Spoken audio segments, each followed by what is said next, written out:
Hey all, welcome to ShareTreck. This is Raj here. Friends, as a retail investor, I have this deja vu feeling that now that I feel the markets are definitely going down, this could turn out to be a head fake, but I'm just going to go with my instincts. I think that we are definitely looking at a downturn in the market. It could be a correction or it could be a pullback. I don't know, but October is starting to show its colors. Let's go ahead and look at all the data and make up our mind on what's likely to happen. That's it. Let's get started.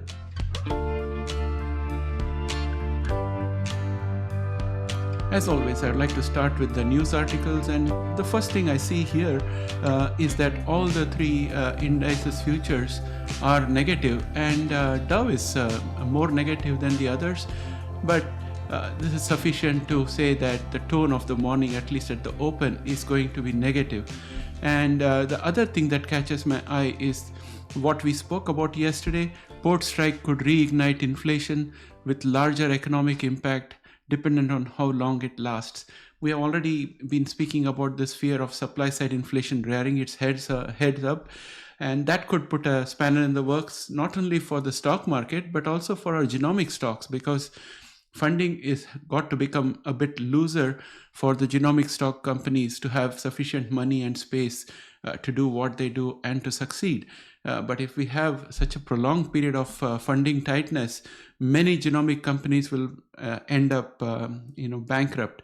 Now, the other headline I would like to say is in Bloomberg, because it's rightly pointed out, the headline out here: Israel vows retaliation for massive Iranian missile attack.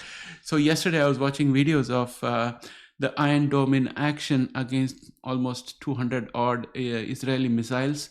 And some of those missiles were reported to be 38 feet long, just the fuel tank of the missile, excluding the warhead and the fins.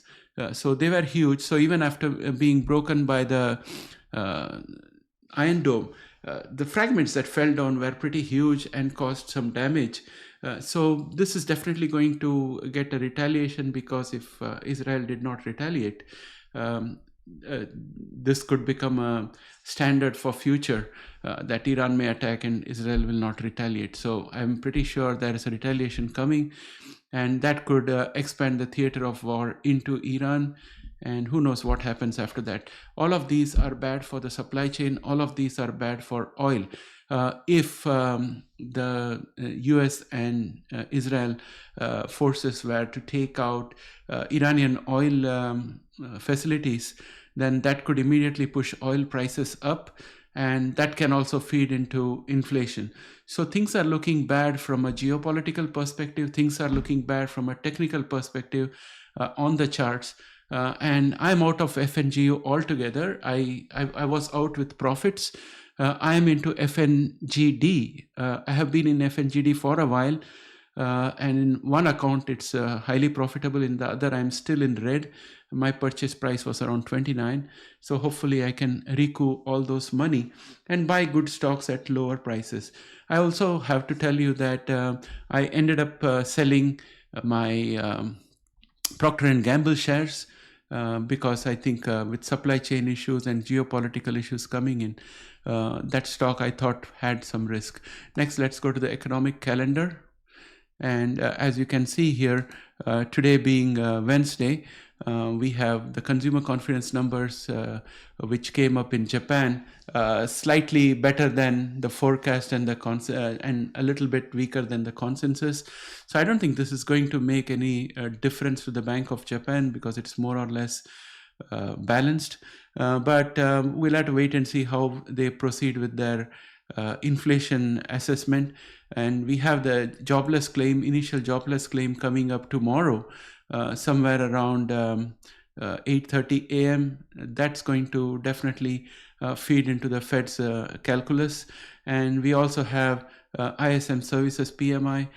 These data points will help the Fed form their opinion on further rate cuts, whether it's going to be 25 basis point or 50 basis point or no cut, all of those things.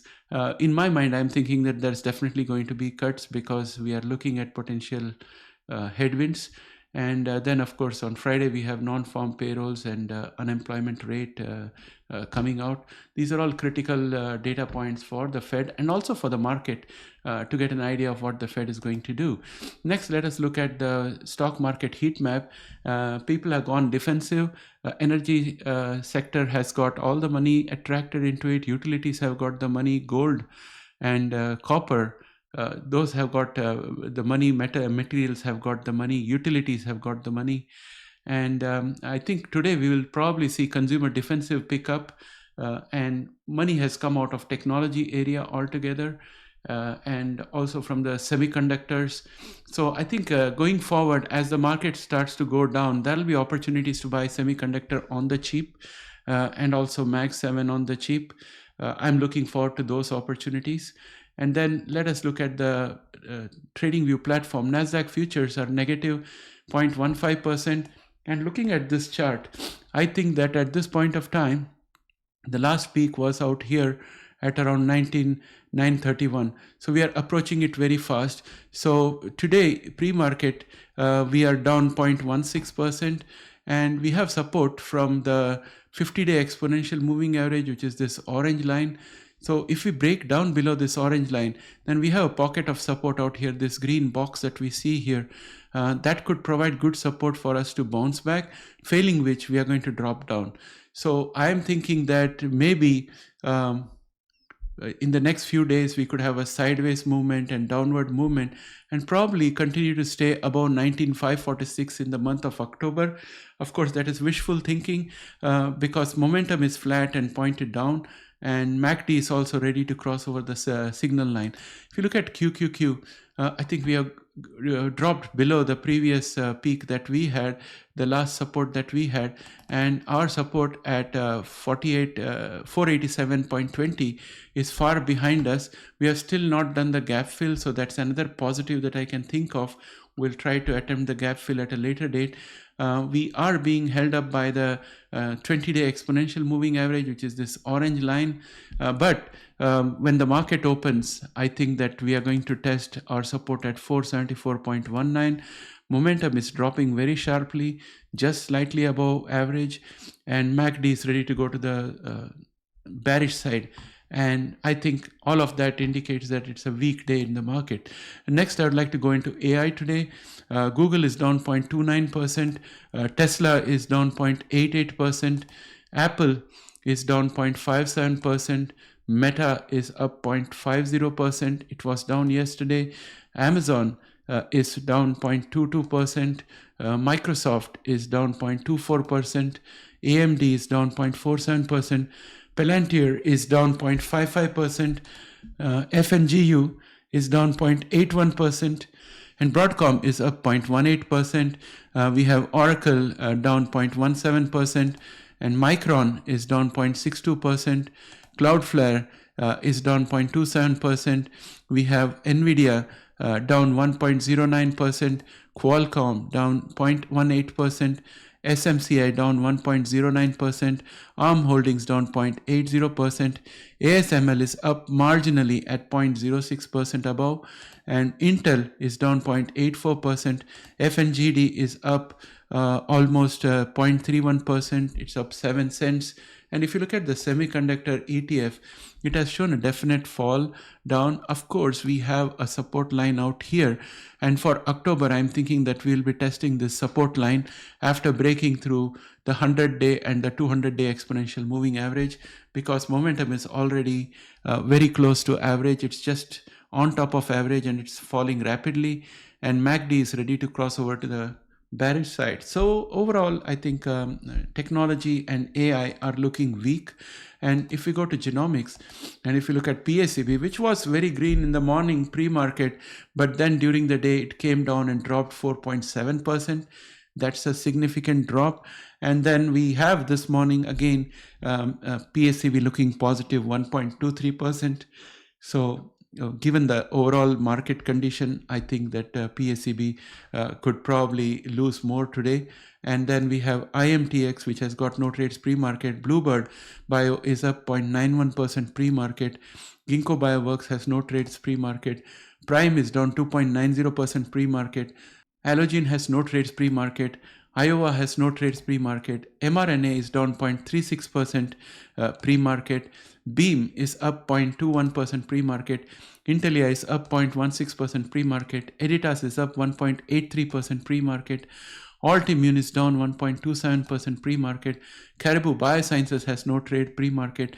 And CRISPR Therapeutics is further down 0.68% pre-market. And with regard to CRISPR, I think that our first level of support is going to be 44.58, and the next level of support is going to be 42.84. Somewhere around 42.84, I'll definitely buy it. That's my thoughts right now. ARCG is up 0.60% pre-market. There is this diagonal line of support which is going to help us, in my opinion, but it will be tested this October because the overall market is going down. Grail has got no trades pre-market. Illumina has got no trades pre-market. Verve Therapeutics has no trades pre-market. And that kind of brings me to an end of today's video. I would summarize by saying that today is a day for caution. When the market falls, it's also a time to rejoice because you can buy the best shares that you want at the lowest price. So I would be busy making a wish list of all the blue chips that I want to buy at this point of time. I'm not going to be speculative. I'll be going for the ones that have got strong revenue, price control over the market, ability to manage the prices, good margins, paying dividends, and having a great future. Those are the kind of companies I'll be looking at picking up at lower price. So I'm really happy. I've set aside a lot of money. Yesterday, as I said, I sold Procter & Gamble because of the geopolitical fallouts that are coming up. Today, I'm going to consider selling Walmart and a few other companies like Berkshire, and reduce my holdings and have everything in cash, book my profits on all these companies. Even my long-term holdings I'm considering to take off. And the ones that are loss-making, there are ones that are likely to bounce back later. So those are the ones that I'm going to retain. And the ones that are not likely to bounce back, I'm going to sell them off. So my target is on Nike and PayPal, both of which are in heavy negative on my portfolio. So guys, you let me know what you think about my strategy, and let me know what you guys are doing. What's your portfolio looking like, and are you excited about the downturn in the market and ready to pick up something? Have you got a cash position, or are you fully invested and you're dreading the month of October? Please put your comments. It always helps me and the rest of the ShareTreck community. With that, my friends, I'd like to catch up with you again in the next video. Bye for now.